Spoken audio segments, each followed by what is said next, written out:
to ask you, which is a little off topic. Okay. What That's do you? a loud night, huh? Yeah, but it aligns with what we're talking about. What do you think was your favorite blooper while you were broadcasting that you made? Oh, boy.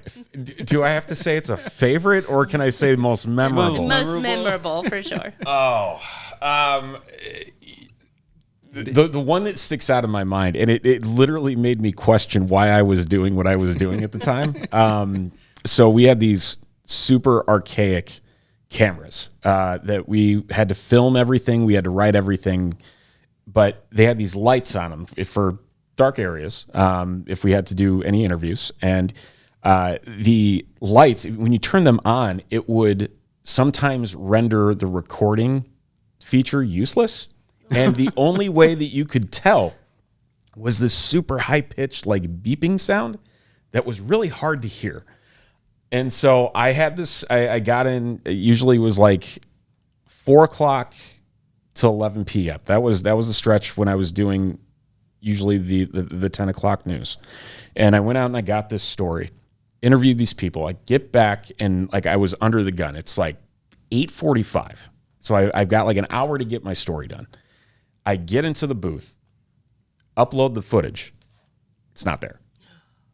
And so I'm panicking with one core piece of this story and, like, trying to figure, like, I have to rewrite everything. And I'm doing all of this on the fly. And then from there, what we would do these packages where we would re-record, or we would record the voiceover and then end it on set for like the last 15, 20 seconds.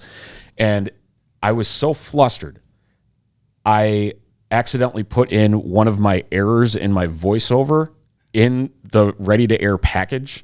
And so I'm sitting there in the studio watching it, and then all of a sudden I hear the noise, and it's like, blah, blah, blah. Oh, no. And I'm like, oh, no. And I'm sitting here like, this can't get any worse than what it was. That's the one that sticks out the most to me. That's a good one. That is. And you talk about a moment where you realize maybe this isn't where I want to be going.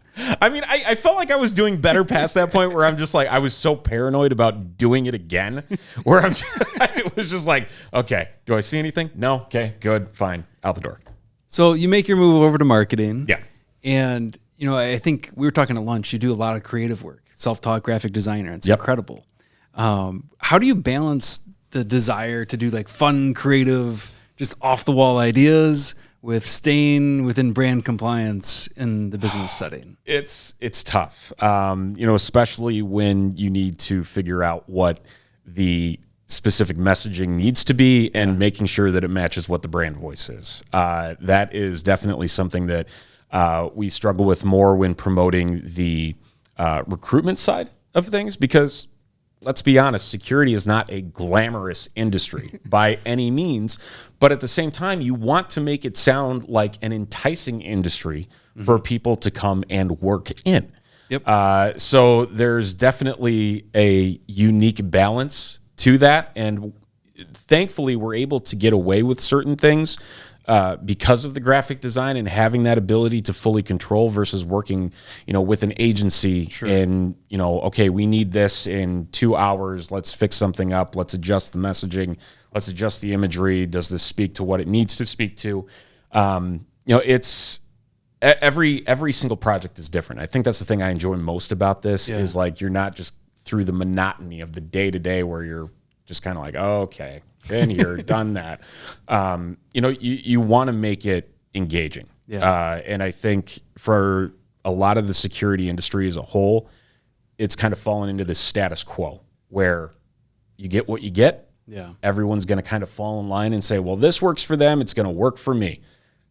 Like we just talked about, that doesn't always work. And I think trying to bend a new norm and have people realize like it can be something different. There is a different way to deliver this and do the services.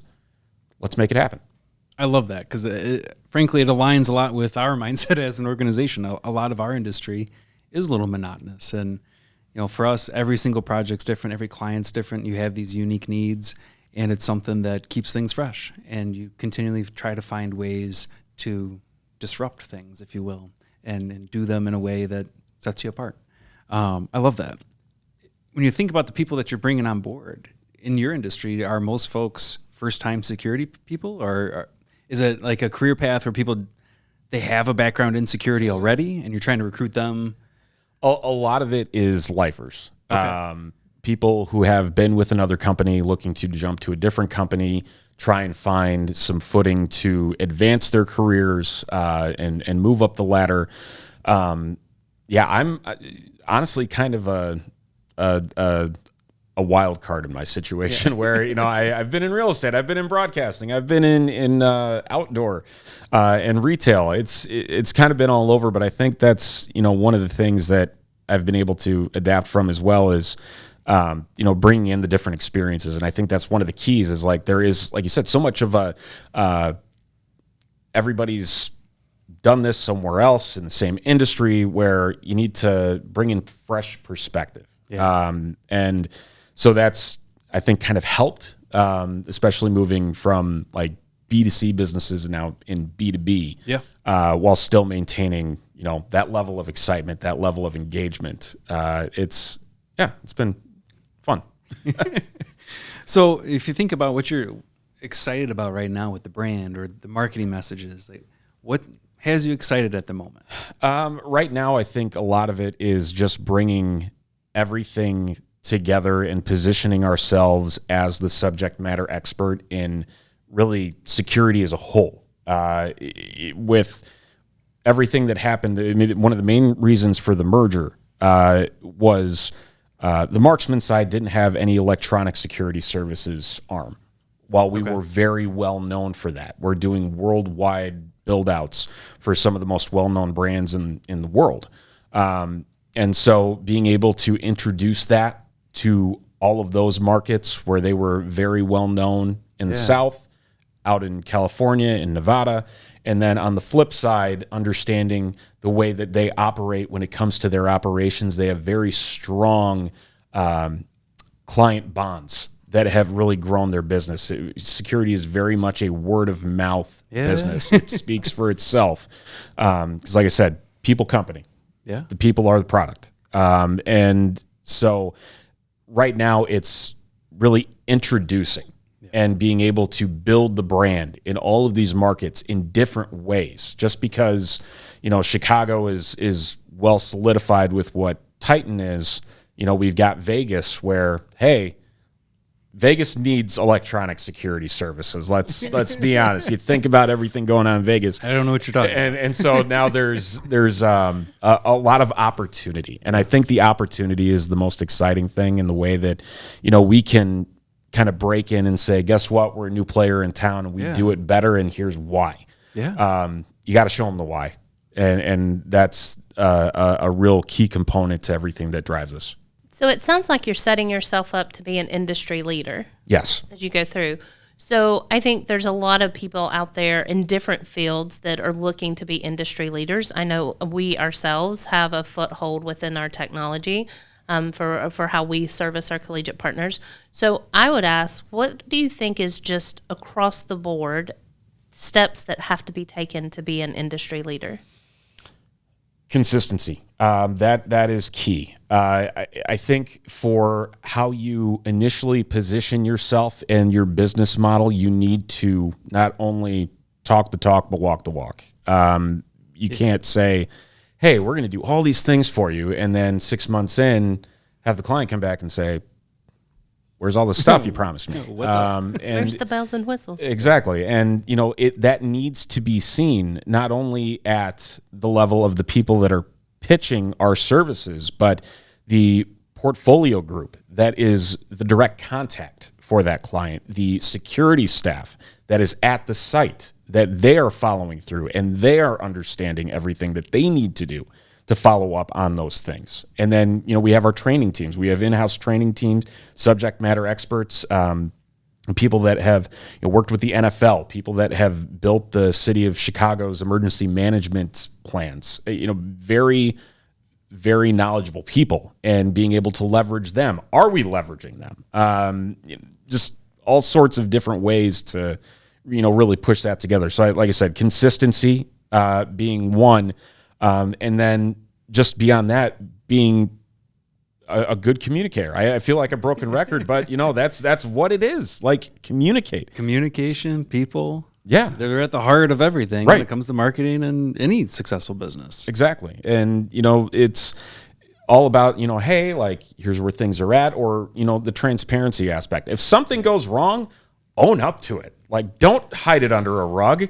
Like, things are going to happen. That's just what it is. We may or may not have a core value that is do the right thing even when it hurts. Right. And, I think that's, one of my favorite quotes.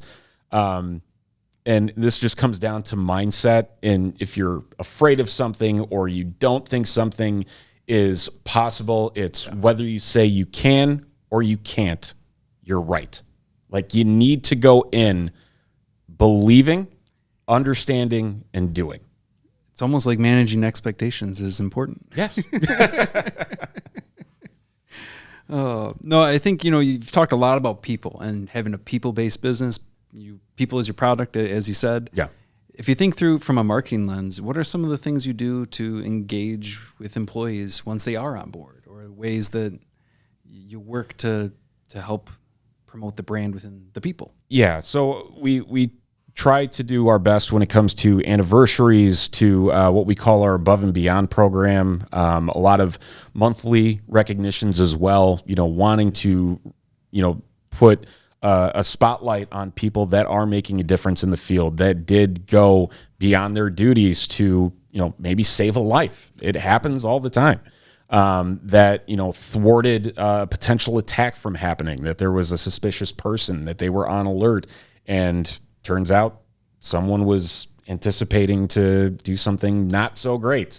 And so really, again, putting them out in the public eye and saying, we greatly appreciate this, gifting them, whether it is, monetary or, gift cards to company stores or anything else that they may appreciate.